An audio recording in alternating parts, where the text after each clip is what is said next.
Salom, qadrli tomoshabinlar. Bugun siz bilan juda muhim, har biringizni bevosita yoki bilvosita qiziqtiradigan masalani muhokama qilamiz. Hozirgi kunda ijtimoiy tarmoqlarda va turli xil platformalarda ummaydan boshlab pensiya to'lovlari ommaviy to'xtatiladi degan xabarlar g'ovlab ketmoqda. Bu xabar ko'pchilikda jiddiy tashvish uyg'otganini bilaman. Ayrimlar allaqachon qo'ng'iroq qilib, savollar bilan murojaat qilishmoqda.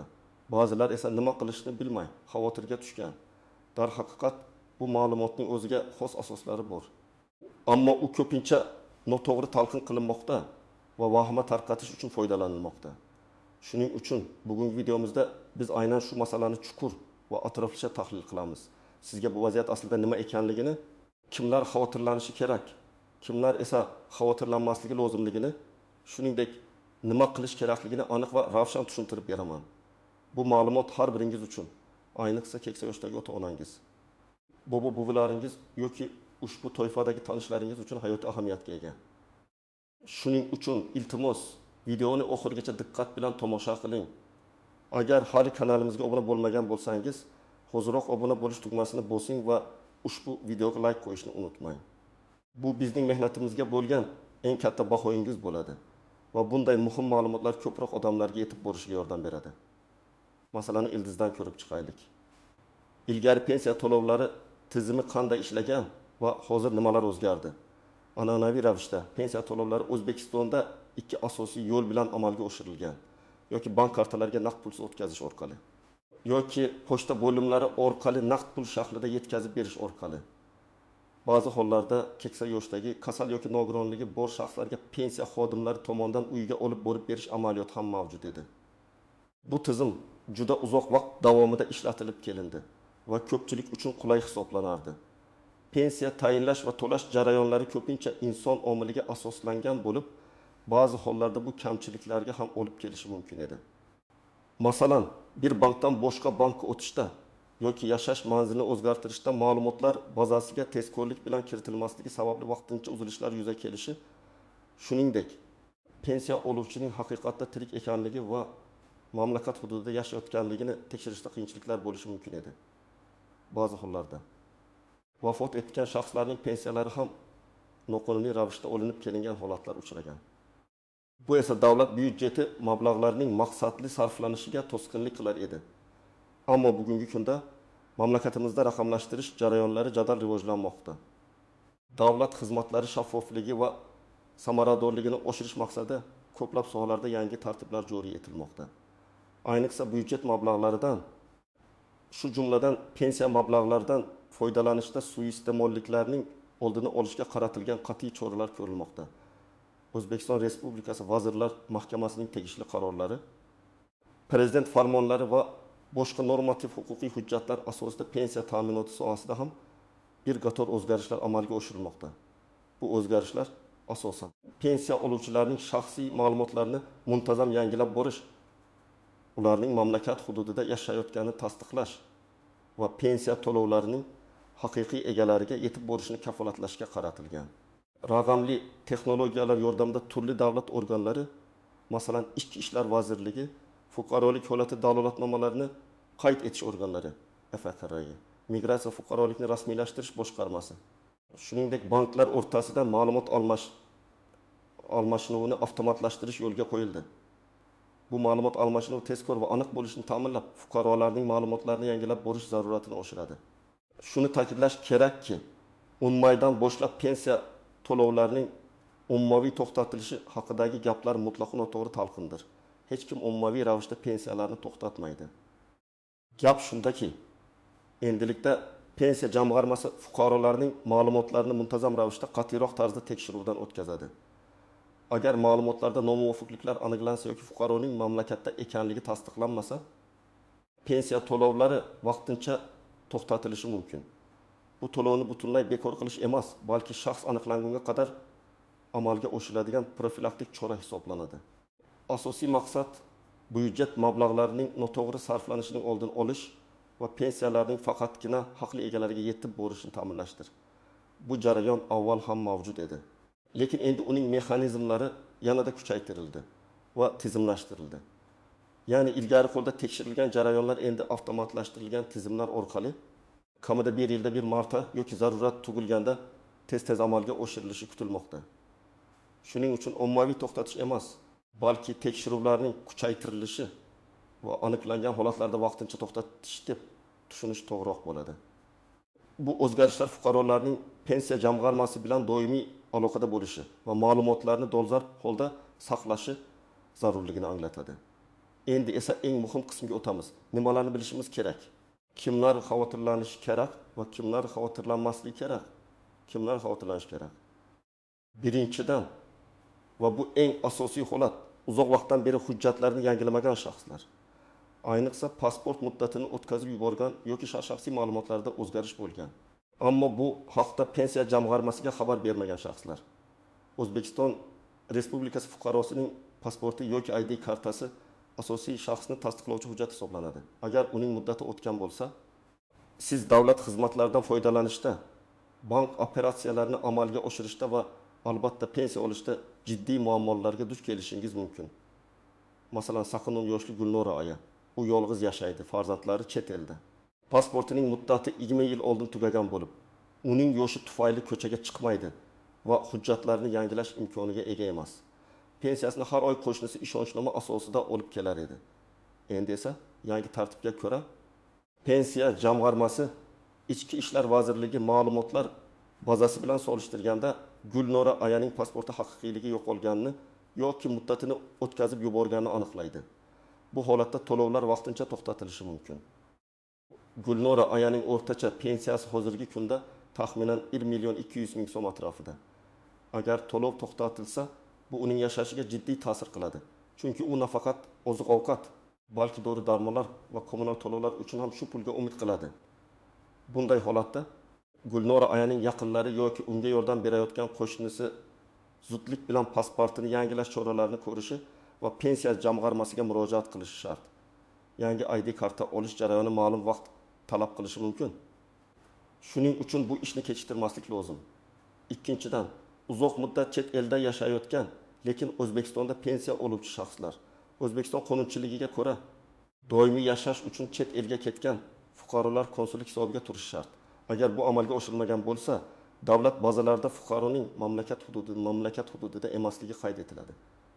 Tasavvur qiling, 65 yoshli Anvar aka. U Rossiyada yashovchi farzandlarining yoniga 5 yil avval ketgan. O'zbekistondagi uyini ijaraga berib, pensiyasini ham shu yerdagi bank kartasiga tushirib kelardi. Pensiyasi har oy Anvar akaning jiyani tomonidan kartadan yechib olinib, unga yuborilar edi. Endi esa pensiya jamg'armasi migratsiya va fuqarolikni rasmiylashtirish boshqarmasi ma'lumotlari bilan solishtirganda Anvar akaning mamlakat hududida emasligini, balki chet elda ekanligini aniqlashi mumkin. Shu bilan birga uning konsullik hisobiga turmaganligi ham aniqlanadi. Bunday holatda uning pensiya to'lovi to'xtatiladi.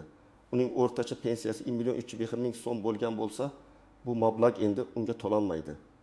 Anvar aka pensiyasini qayta tiklash uchun O'zbekistonga qaytishi yoki konsullik hisobiga turishi va tegishli hujjatlarni taqdim etish kerak bo'ladi.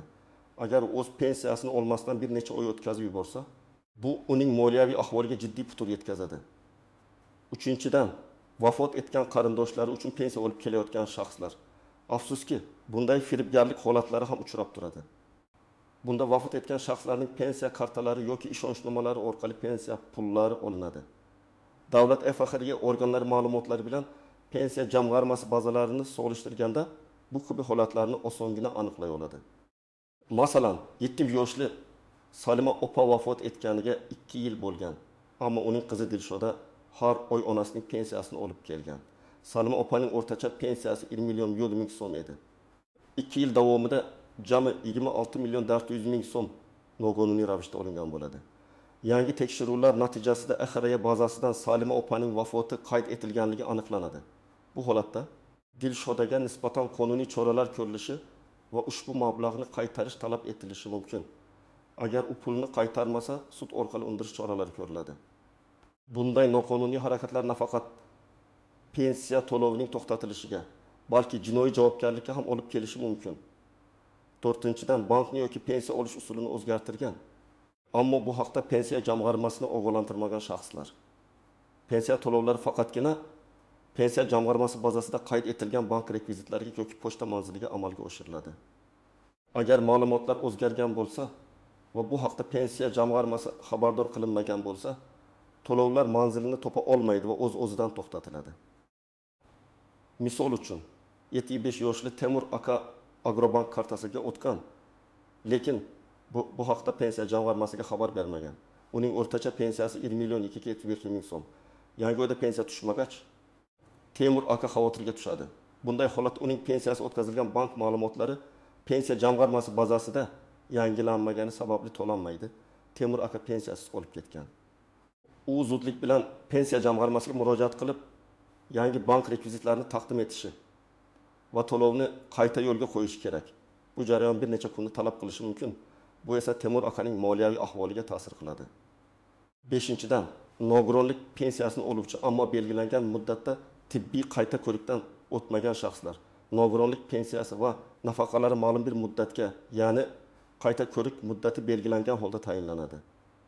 Agar fuqaro ushbu muddat ichida tibbiy mehnat ekspert komissiyasi dan qayta ko'rikdan o'tmasa, uning nogironlik maqomi tasdiqlanmagan hisoblanadi va pensiya to'lovlari avtomatik tarzda to'xtatiladi. Masalan, 55 yoshli Dilshodbek aka 2-guruh nogiron bo'lib pensiya olardi. Uning har yili sentyabr oyida qayta ko'rikdan o'tishi kerak edi, ammo esdan chiqarib yuborgan. Uning o'rtacha nogironlik pensiyasi 970 ming so'm atrofida. Sentyabr keldi, lekin u temakka bormadi. Oktyabr oyidan boshlab uning pensiya to'lovlari to'xtatiladi. Pensiya to'lovi to'xtatilishi uning oilasining tirikchiligiga jiddiy ta'sir qiladi. Chunki bu mablag' uning yagona daromad manbai edi. Dilshodbek aka pensiyasini qayta tiklash uchun zudlik bilan TMga murojaat qilib, qayta ko'rikdan o'tish va nogironlik ma'lumotnomasini pensiya jamg'armasiga taqdim etishi lozim. Ushbu jarayonni bajarish bilan birga o'tkazib yuborilgan to'lovlar ham qayta tiklangach to'lab beriladi. Kimlar xavotirlanmasligi kerak? Agar sizning barcha hujjatlaringiz tartibli bo'lsa, pasportingizning muddati o'tmagan bo'lsa, siz doimiy ravishda O'zbekiston hududida yashasangiz, bank kartangizga pensiya muntazam ravishda tushib tursa va siz pensiya jamg'armasidan ma'lumotlaringizni yangilash yoki tekshirish bo'yicha hech qanday ogohlantirish olmagan bo'lsangiz, demak, siz xavotirlanmasligingiz kerak. Sizning ma'lumotlaringiz pensiya jamg'armasi bazasida to'g'ri aks etgan va sizda hech qanday muammo bo'lmaydi. Misol uchun, 70 yoshli Qodir aka har oy pensiyasini bank kartasiga oladi. Uning pasporti muddati o'tmagan. Hech qayoqqa ko'chmagan, bankni almashtirmagan. Barcha ma'lumotlari pensiya jamg'armasi bazalarida dolzarb holatda turibdi. Qodir akaning ma'lumotlari davlat bazalarida to'liq va aniq aks etganligi sababli unga hech qanday ogohlantirish kelmagan. Demak, Qodir aka xotirjam bo'lishi mumkin.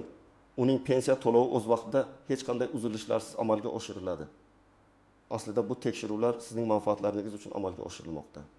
Ular tizimning shaffofligini oshirish va resurslarni suiiste'mol qilishning oldini olishga qaratilgan.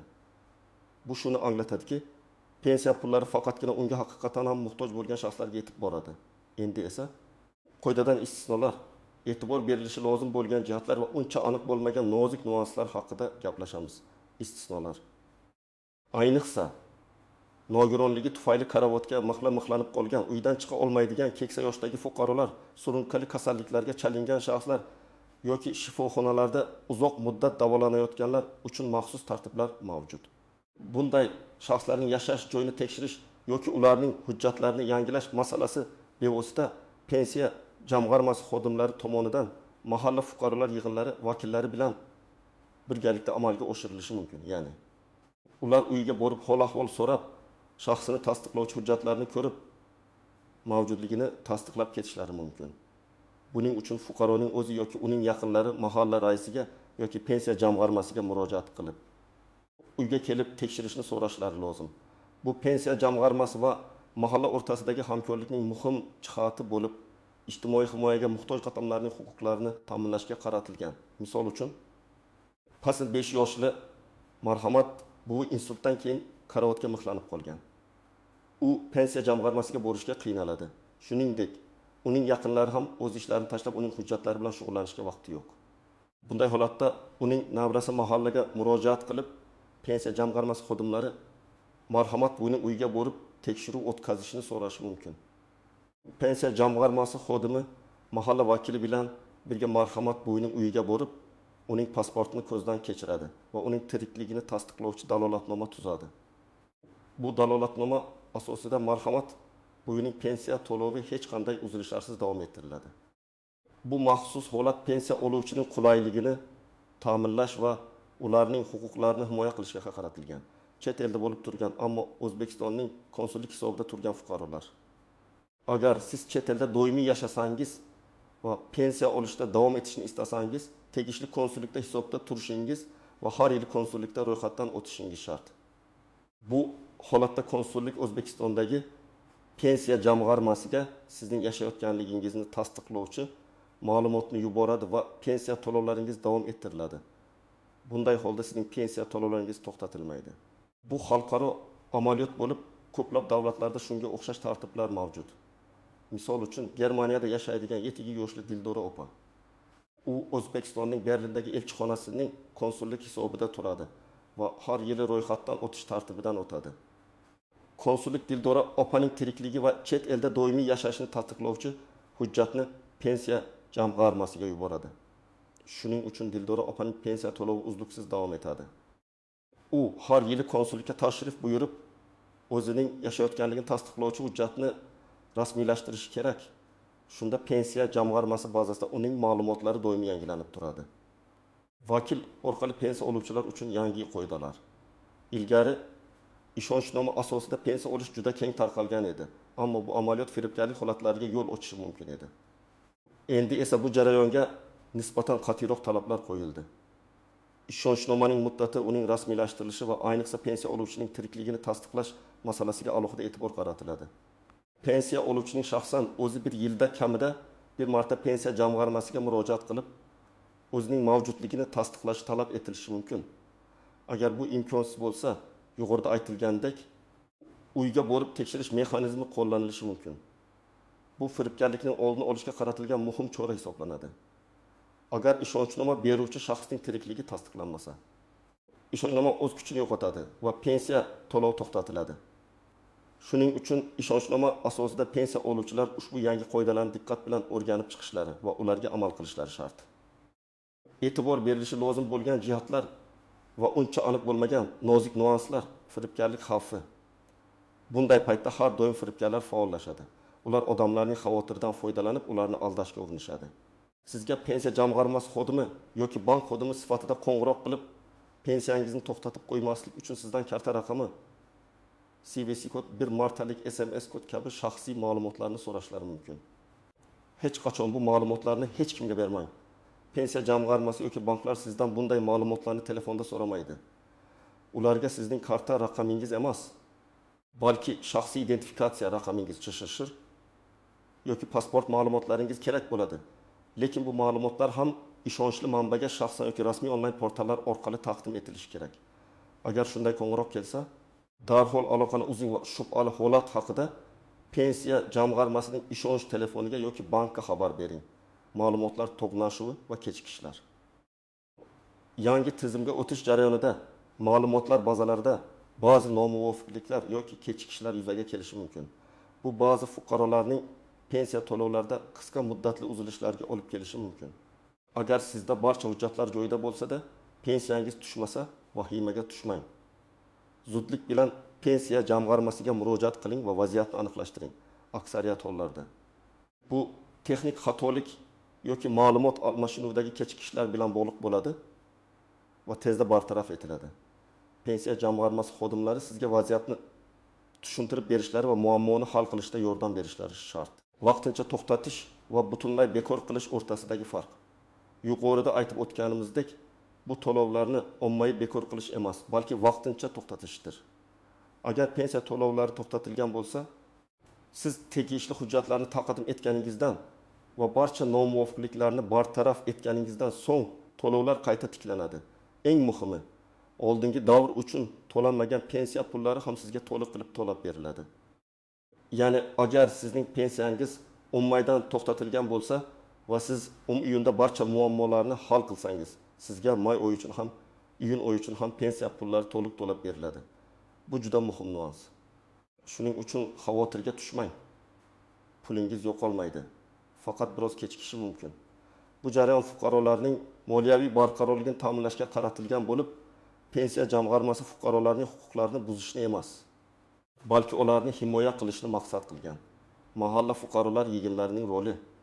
Yangi tizimda mahalla faollari, ayniqsa keksa avlod vakillari va xotin-qizlar kengashlari ishtiroki muhim ahamiyat kasb etadi.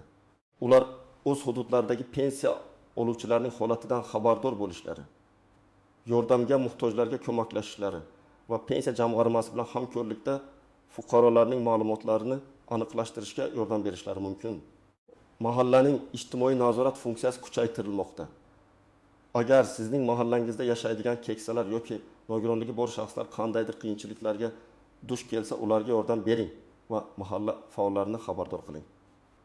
Mahalla raisi, postbon yoki boshqa faol bu masalada sizga yordam berishi mumkin. Pensiya jamg'armasi bilan faol aloqada bo'lish muhimligi. Ko'pchilik pensiya olayotganlar, ayniqsa keksa avlod vakillari menga tegishli pensiya o'z vaqtida keladi degan fikr bilan yashaydi va pensiya jamg'armasi bilan deyarli aloqada bo'lmaydi. Ammo endilikda bu yondashuvni o'zgartirish kerak.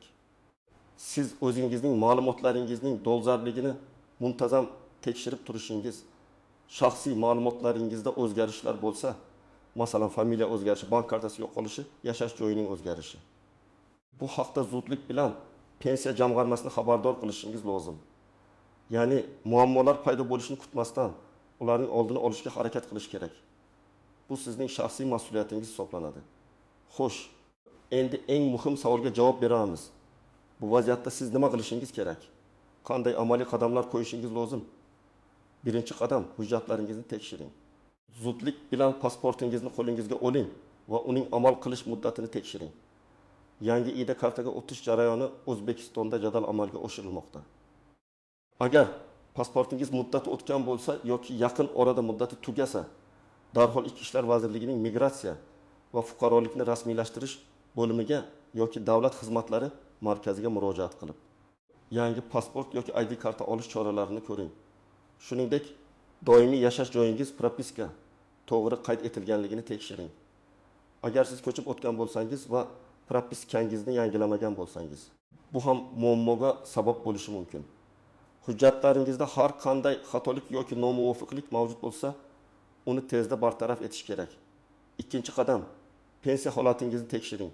Buning bir necha yo'li bor. Onlayn portal orqali. My.org uz yagona interaktiv davlat xizmatlari portaliga kiring.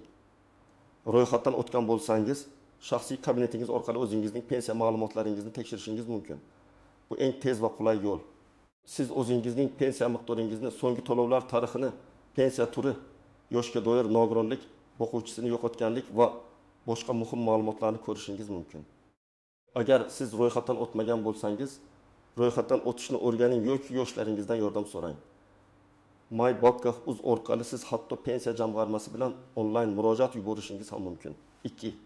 Pensiya jamg'armasining ishonch telefoniga qo'ng'iroq qiling. Har bir viloyat va tuman pensiya jamg'armasining o'z ishonch telefonlari mavjud. Ularga qo'ng'iroq qilib, o'zingizning pensiya holatingiz haqida ma'lumot olishingiz mumkin. Faqat eslatma, sizdan shaxsiy ma'lumotlarni, masalan, pasport seriyasi va raqami, tug'ilgan sanasi kabi ma'lumotlarni tasdiqlash uchun so'rashlari mumkin. Lekin bank kartangizning to'liq raqami, amal qilish muddati yoki CVC kodini so'rashmaydi. Bunday ma'lumotlarni so'raganlarga ishonmang. O'tu yaqin atrofdagi pensiya jamg'armasi bo'limiga yoki davlat xizmatlari markaziga tashrif buyuring. Agar sizga onlayn yoki telefon orqali ma'lumot olish qiyin bo'lsa, shaxsan bo'lishingiz mumkin. O'zingiz bilan pasportingizni olib boring va pensiya holatingiz haqida so'rang. U yerda mutaxassislar sizga barcha kerakli ma'lumotlarni taqdim etishadi va mavjud muammolarni aniqlashga yordam berishadi. Bu markazlar ko'pincha aholi uchun eng qulay joylarda joylashgan bo'lib, sizga maksimal darajada yordam ko'rsatiladi. 3-qadam, agar muammo aniqlansa, darhol harakat qiling. Agar sizda yuqorida sanab o'tilgan holatlardan biri aniqlansa, masalan, pasport muddati o'tgan, chet elda bo'lishingiz hisobga olinmagan, bank rekvizitlari o'zgargan va hokazo, zudlik bilan kerakli choralarni ko'ring. 1. Qanday hujjatlar kerak? Asl pasport va uning nusxasi. Agar yangi ID kartangiz bo'lsa, uni ham olib boring. Agar siz karavotga mixlanib qolgan yoki nogiron bo'lsangiz, tibbiy ma'lumotnoma, tamayyi xulosasi va agar mavjud bo'lsa. nogironlik guvohnomasi. Bu hujjatlar sizning jismoniy holatingizni tasdiqlaydi. Agar siz chet elda bo'lsangiz, konsullik hisobiga turganligingiz haqidagi ma'lumotnoma. Bu hujjat sizning chet elda qonuniy yashayotganingizni va pensiya olish huquqingizni tasdiqlaydi. Pensiya olinadigan bank kartasi yoki bank hisob raqami rekvizitlari agar o'zgargan bo'lsa, bankdan olingan tasdiqlovchi ma'lumotnoma juda foydali bo'ladi. Yashash joyingiz, propiska haqidagi ma'lumot. Bu sizning O'zbekiston hududida doimiy yashayotganingizni tasdiqlaydi. 2. Qayerga murojaat qilish kerak? Pensiya jamg'armasining mahalliy bo'limi. Sizning doimiy yashash joyingizdagi bo'limga murojaat qilish eng maqbul yo'ldir. Davlat xizmatlari markazlari, DXM. Bugungi kunda DXMlar ko'plab davlat xizmatlarini yagona darcha tamoyili asosida taqdim etadi. Jumladan pensiya masalalari bo'yicha ham. Bu yerda sizga navbatsiz xizmat ko'rsatishga harakat qilishadi. O'tun nima yozish kerak? Pensiya jamg'armasiga yoki DXMga murojaat qilganingizda sizdan arizani to'ldirish so'raladi. Bu arizada sizning shaxsiy ma'lumotlaringiz, muammoingizning mohiyati. Masalan, pasportimni yangiladim. Bank kartamni o'zgartirdim, chet eldan qaytdim. Nogironlik bo'yicha qayta ko'rikdan o'tdim va pensiya to'lovini qayta tiklashni so'rashingiz lozim. Mutaxassislar sizga ariza to'ldirishda yordam berishadi va barcha savollaringizga javob berishadi. 4. Nima kutish kerak? Arizangiz qabul qilingandan so'ng u ko'rib chiqiladi. Jarayonning davomiyligi vaziyatning murakkabligiga bog'liq bo'lishi mumkin, ammo odatda bir necha ish kuni ichida hal etiladi. Sizga qabul qilingan qaror haqida xabar beriladi. Pensiya to'lovi qayta tiklanganda to'xtatilgan davr uchun barcha mablag'lar to'liq to'lab beriladi. Barcha to'lovlar sizning hisobingizga o'tkaziladi. 4-qadam. Maxsus holatlar uchun harakatlar. Karavotga mixlanib qolganlar uchun o'zingiz yoki yaqinlaringiz orqali mahalla fuqarolar yig'iniga murojaat qiling va pensiya jamg'armasi xodimlarining uyga kelib tekshiruv o'tkazishini so'rang. Bu pensiya jamg'armasi xodimining uyga borib, shaxsni tasdiqlashni ta'minlaydi va sizning uydan chiqmasdan turib muammoingizni hal etishga yordam beradi. Chet elda bo'lganlar uchun O'zbekistonning chet eldagi elchixonasi yoki konsulligiga murojaat qiling, konsullik hisobiga turing va har yili ro'yxatdan o'tish tartibidan o'ting. Bu sizning yashayotganligingizni tasdiqlaydi va pensiya to'lovingiz uzluksiz davom etadi. Shu bilan birga konsullikda yuridik maslahat ham olishingiz mumkin. Bank ma'lumotlari o'zgarganlar uchun pensiya jamg'armasiga zudlik bilan yangi bank rekvizitlari haqida ma'lumot bering. Bu shaxsiy pasportingiz va bankdan olingan ma'lumotnoma, karta rekvizitlari ko'rsatilgan yoki DXMga murojaat qilish orqali amalga oshiriladi. Ma'lumotlarni kechiktirmasdan yangilash pensiya to'lovlarining o'z vaqtida tushishini ta'minlaydi. Eng muhimi, harakat qilishdan cho'chimaslik kerak. Proaktiv bo'ling. Muammoni kutmasdan uning oldini olishga intiling. Bir qo'ng'iroq yoki birgina tashrif sizni ko'plab muammolardan qutqarishi mumkin. Pensiya jamg'armasi xodimlari sizga yordam berish uchun ishlaydi. Shuning uchun ular bilan ochiq muloqotda bo'ling.